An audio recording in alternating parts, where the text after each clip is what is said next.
as we're all aware, the competing claims of the families of Mortimer and Lancaster had a long and exceptionally eventful history. And in this talk, I'm going to continue to build on what Paul has done and provide some of the necessary context for this by examining... I'm Matt Raven. I recently completed my PhD at the University of Hull on the Earls of Edward III in the mid-14th century, and I'm interested more broadly in nobility and kingship in late medieval England. And today, at the Mortimer History Society Richard III Society Joint Conference, I'm going to be talking about the 3rd and 4th Earls of March, Edmund, who died in 1381, and Roger, who died in 1398. And I'm going to ask a series of questions about the place of the Earls of March in the wider political debates over the succession to the crown in the last half of the 14th century. And this debate could take place because Edmund Mortimer had married the daughter of Lionel, Duke of Clarence, Edward III's second son, and therefore the Mortimers had a viable claim to succeed the throne if Richard II died without legitimate heirs. And Richard II never produced heirs, so the Mortimers played an important part in a wider debate over what would happen next in the last half of the 14th century. And this, of course, also involved the House of Lancaster. So we're going to look at the last half of the 14th century as part of the necessary context of what would happen later in the 15th century after 1399, when Lancastrian kingship was introduced into England and the Mortimer and Lancaster claim became a live one. So I hope you enjoyed the talk. It lasts about 40 minutes. And hopefully it will give a good introduction to some of the themes both in the 14th century and those following in the 15th. We'll view the place of the Mortimer Earls through Edward III's last years and Richard II's reign via a series of episodes, beginning really in the 1370s and ending in 1398. It is in this period, for the first time, that it was possible for people to look upon Mortimers and Lancastrians as potential rivals, claimants for the throne of England itself. And that this was possible was due to the marriage of Edmund Mortimer, 3rd Earl of March, to Philippa, the daughter of Lionel, Duke of Clarence and Earl of Ulster, which Paul mentioned at the end of his talk. And Lionel was Edward III's second surviving son. This marriage happened in 1368 after a betrothal 10 years earlier. Edmund Mortimer had been very young when his father Roger died. He died very premature, as we've heard. In 1360, Edmund was just 10 years old. The recovery of the Mortimer name by Roger, the second Earl, proved to have benefits beyond Roger's death. Edmund and his inheritance were placed under the beneficial control of an aristocratic consortium headed by William Wickham and Richard Fitzalan, the Earl of Arundel. And Edmund's marriage to a granddaughter of Edward III himself quickly elevated the Mortimers to a whole new level of landed lordship, since Lionel died later in 1368. Mortimer inherited the massive estates reconstituted by his father during the middle years of the 14th century. Built around power bases across the March of Wales and Ireland, and his marriage brought him the huge de Burgh lordships, particularly important here in the honour of Clare in East Anglia, the Marcher lordships of Usk, Trelech and Carlion, and in Ireland, the earldom of Ulster and the lordship of Connacht. And the marriage of Edmund to Philippa then was momentous for the Mortimer family, perhaps second only in importance to the restoration of the Mortimer inheritance itself in the middle decades of the 14th century. In the historian Brendan Smith's words, royal oversight of the marriage market had led the Mortimers of Wigmore to the top of the English aristocratic world. And it is important to outline the genealogical significance of this marriage now. To anyone who can't see clearly the slide, it's also part of the detailed genealogical handout received in your packs. The Mortimer claim to the throne came through the female line, from the daughter of Edward III's second surviving son, Lionel. The Lancastrians were descended in the male line from John of Gaunt, Edward III's third surviving son. And there were no hard and fast rules in England about the viability of female succession, or succession through the female line. unlike in France, where this was not recognised. Edward III had, however, claimed the throne of France through the female line of his mother Isabella since 1340. That was his claim in the 100 Years' War. And furthermore, Henry II and Edward I had both asserted the legitimacy of the female line, the first by claiming the throne through his mother, and the second by devolving the succession in the absence of surviving sons upon the descendants of his eldest daughter. So there was, therefore, a viable argument, not perhaps conclusive, but viable, for the Mortimers having a claim to the throne if the succession was undecided. And as he moved into adulthood, Edmund Mortimer's active career began. In 1369 he became Marshal of England, and in the same year served in the French War for the first time. It may be in this year that we can first discern the dissensions that arose between Edmund, the Earl of March, and John of Gaunt, Duke of Lancaster. Edward III was getting old, and the remarkable energy with which he had ruled England since 1330 was beginning at long last to dissipate. The poor state of the Black Prince's health, his eldest son of course, on his return to England in 1371, meant that through the 1370s, Gaunt became increasingly prominent as he was forced to step into the breach left by his ageing father. The 1369 expedition was led by Gaunt, and March experienced a campaign with no significant achievements and no battles, such contrasts to the previous campaigns under Edward III, despite the huge cost of this campaign, around £85,000. And the issue of military strategy and the conduct of the war with France loomed increasingly large. In 1372, Gaunt had formally claimed the throne of Castile, by right of his second wife Constanza, daughter of King Pedro. And this meant Gaunt's attentions were partially occupied by this so-called way of Spain for years to come, to the consternation of those who wanted to pursue the 100 Years' War through more traditional routes, through the Low Countries, through France, through Britain. Generally, there was a lack of clear and decisive military decision-making of the kind Edward III had provided for so long. This contributed to the comparatively dismal military fortunes of those English expeditions in which the Earl of March took part in the early and mid-1370s, as well as in 1369. A low point for March undoubtedly came in 1375. After a series of territorial losses and concessions, a diplomatic conference at Bruges concluded on the 27th of June 1375 with a year-long truce, and this was negotiated primarily by John of Gaunt, Duke of Lancaster.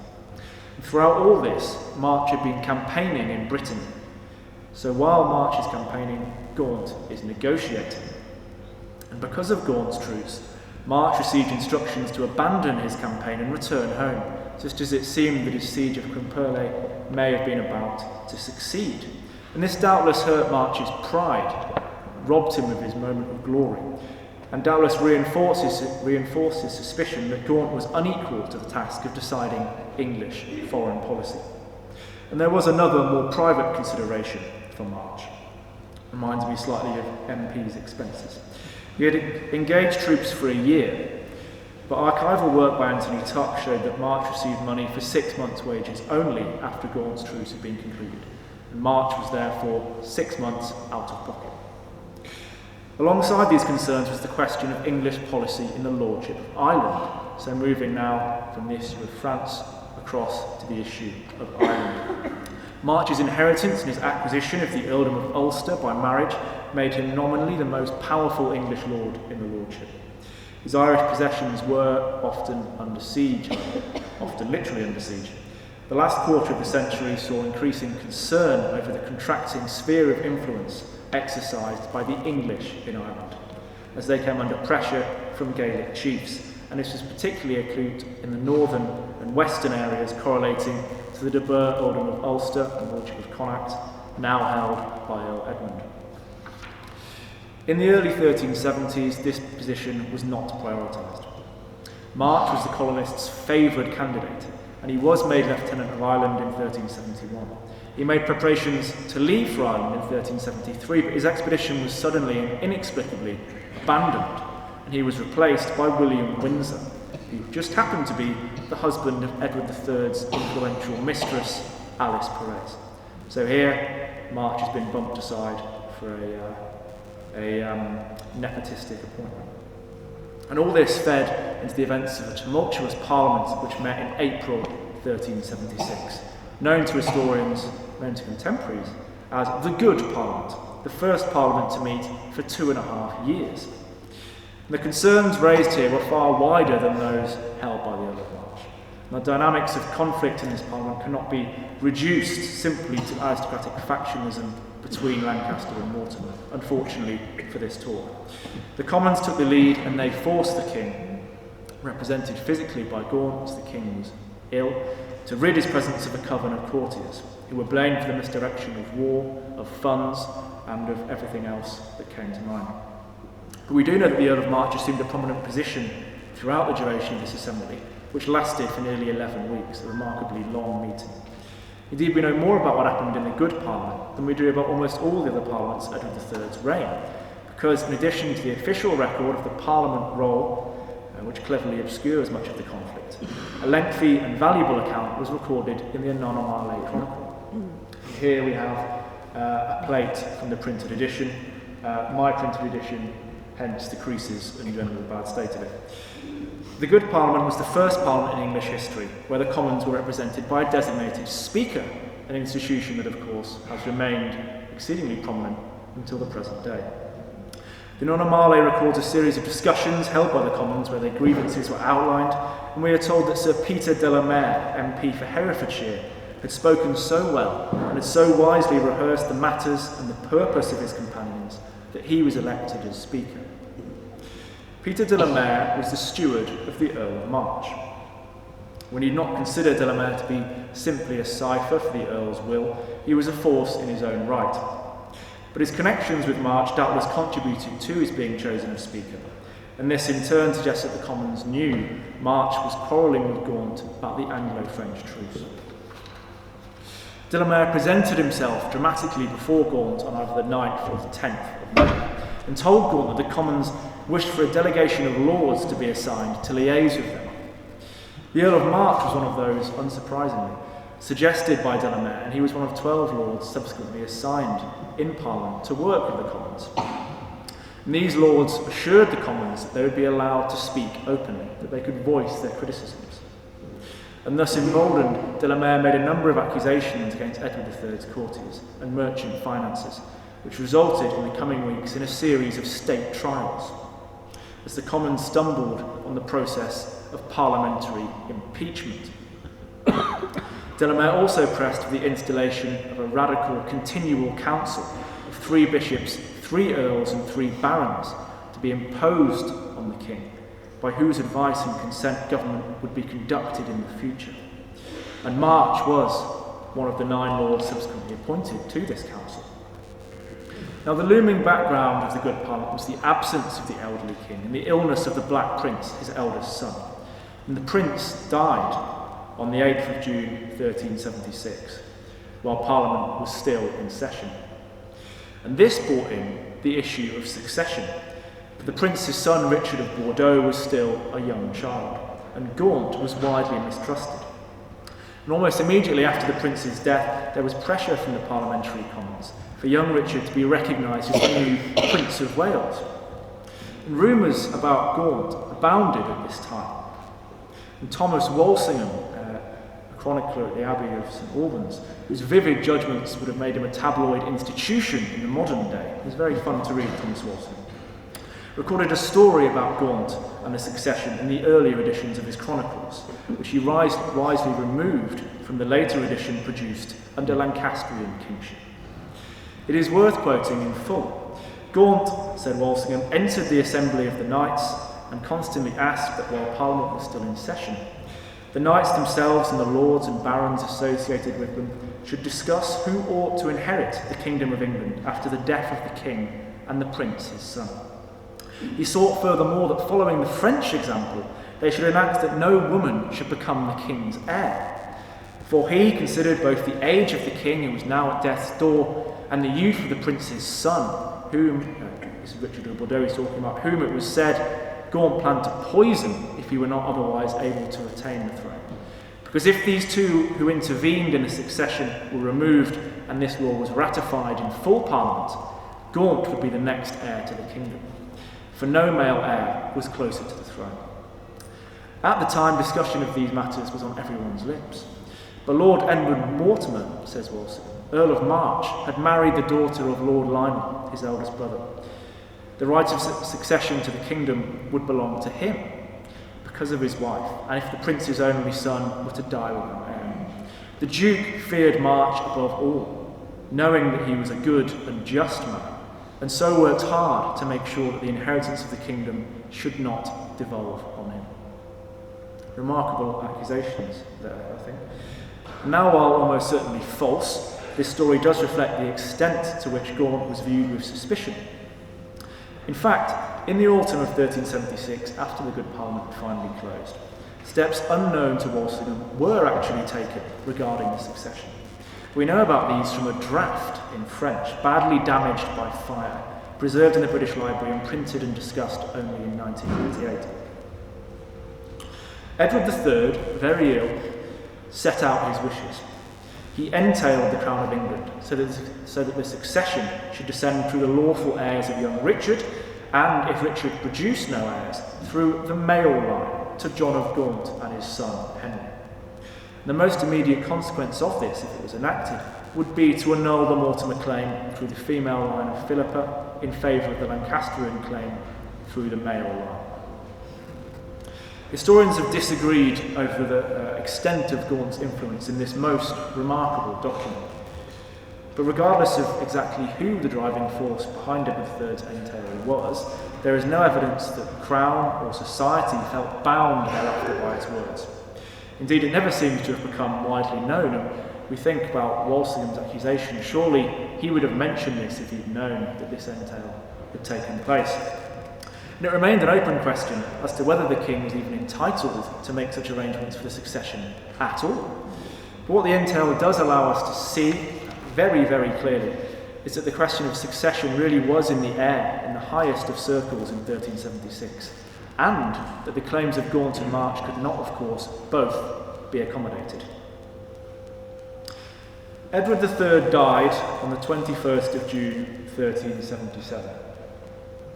He was succeeded by Richard II, then aged just 10 years old. Concerns about the succession, should young Richard then die, obviously without heirs, were rife. In the first Parliament of the reign, John of Gaunt demanded public exoneration from rumours of the kind Walsingham was spreading around. He said, after his person had been spoken of so malevolently and accused of something which should rightfully be considered open treason, if it were true, which God forbid, that he had no desire to do anything until the truth was made publicly known. Gaunt here, a public plea for redemption against a crime he had never even contemplated. The uncertainty caused by the lack of direct heirs would, of course, continue to escalate throughout Richard's reign. As Richard passed into adulthood, the lack of heirs became a topic of increasing anxiety. As Gerald Harris put it, politically it was destabilising. Although he resisted designating an heir, he portended a struggle for the succession. Richard's unconcern in his adult years about producing an heir baffled contemporaries. And the governance of the country, returning to the late 1370s, was not carried out by a regent in Richard II's minorities. It had been in the early years of Henry III's reign when a similar situation occurred. Gaunt was the obvious choice for this role, but his unpopularity prevented such an appointment. Instead, the governance of the country was conducted by a series of 3 continual councils, all of which excluded Gaunt from formal membership. Walsingham, overtly critical of Gaunt in the earlier versions of his chronicle, wrote that the councillors were chosen by Gaunt's influence, those who would be on the king's council and those who would be guardians. There were, however, chosen for the council good men, prudent and famous: the Lord William Courtenay, Bishop of London, Lord Edmund Mortimer, Earl of March, and several others of whom the common people thought well. March retained his place on the Second Council, which governed from October 1377 to October 1378, though he was not named on the Third Council, which succeeded him. He may already have been considering embarking on an expedition to Ireland, partly perhaps to remove himself somewhat from Gaunt. In 1379, March agreed terms to serve as King's Lieutenant in Ireland to pursue the intrinsically interlinked objectives of restoring control of his own lordships there and enhancing the Crown's ravaling control of Ireland more generally.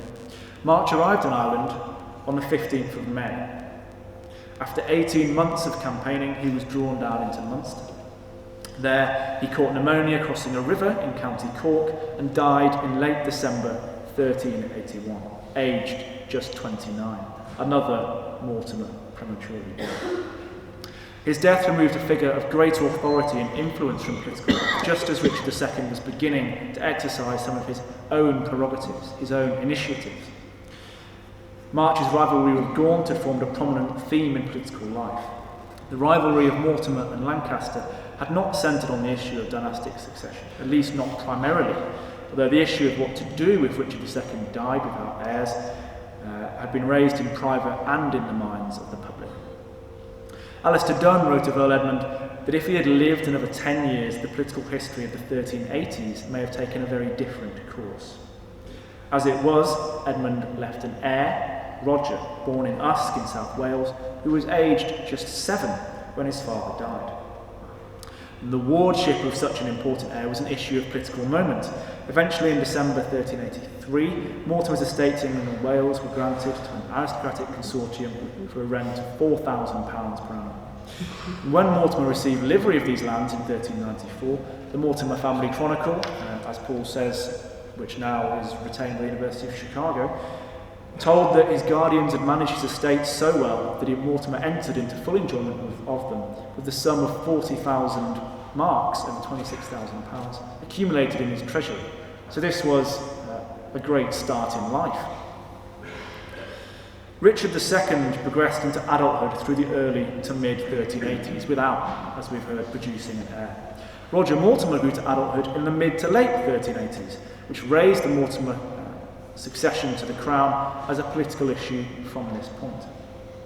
And the strained relationship between Richard and his uncle Gaunt during the same period only added to the potential for the Mortimer claim to be discussed.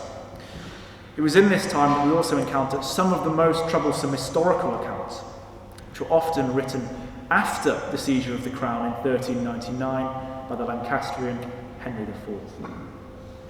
In its account of the October Parliament of 1385, for example, the chronicle known as the Continuation of the Elogium Historiarum records a remarkable event. New edition of this chronicle is forthcoming, edited by Professor Gibbon Wilson. The continuation states that within the hearing of all the Lords and Commons, the King publicly proclaimed that the Earl of March should be made his next heir to the crown of England after him. Such a pronouncement by the childless Richard would have been momentous indeed, especially considering the Lancastrian claim prioritised in Edward III's entail of 1376.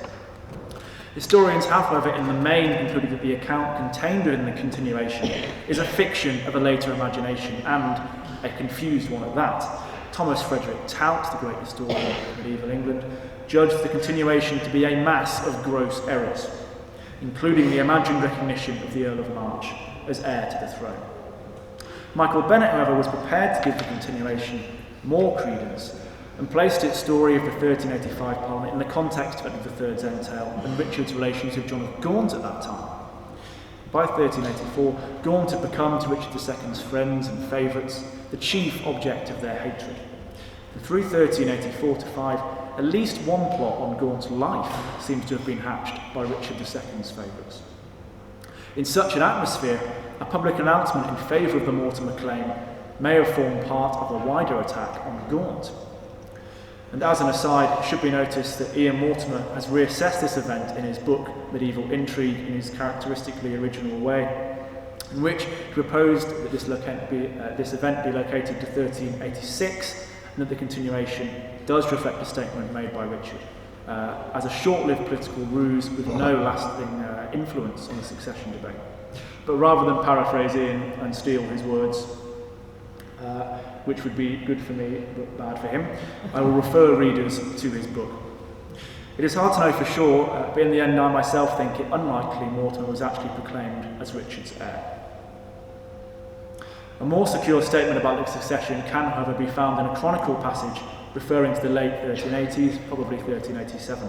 The Westminster chronicler wrote, "It must also be noticed that the Lord Lionel, second son of Edward III in order of birth, took as his wife the heiress of the county of Ulster and lordship of Clare, and by her hand had one daughter who was married to the Earl of March." This is the marriage of 1368. She bore the Earl 2 sons. The elder one of them, Roger, married the daughter of the Earl of Kent, half-brother of the present king. To one of these brothers, Roger Mortimer, our Earl of March of Kent, by hereditary right the kingdom would descend if, which God forbid, the king were to die without children. Now the Westminster Chronicler is, as far as we know, the only chronicle to comment on the succession that was actually written in the reign of Richard II, rather than after it. It is interesting that it conveys an assumption, not an argument as such. The Mortimer claim to the throne is assumed, rather than being overtly weighed up against a competing Lancastrian claim. The Westminster writer, it seems to me, very usefully reveals that people were thinking about the Mortimer claim to the throne in Richard II's reign, and that such a claim could be stated without the elaborate scholarly apparatus of lineages and discussions about the validity of the female line.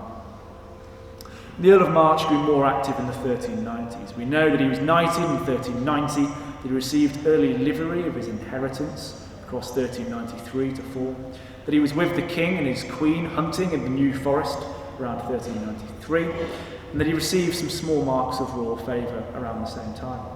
And perhaps most importantly of all, Roger accompanied Richard to Ireland on the major royal expedition in the lordship across 1394 to 5, during which Richard II received the homages of scores of Gaelic chieftains.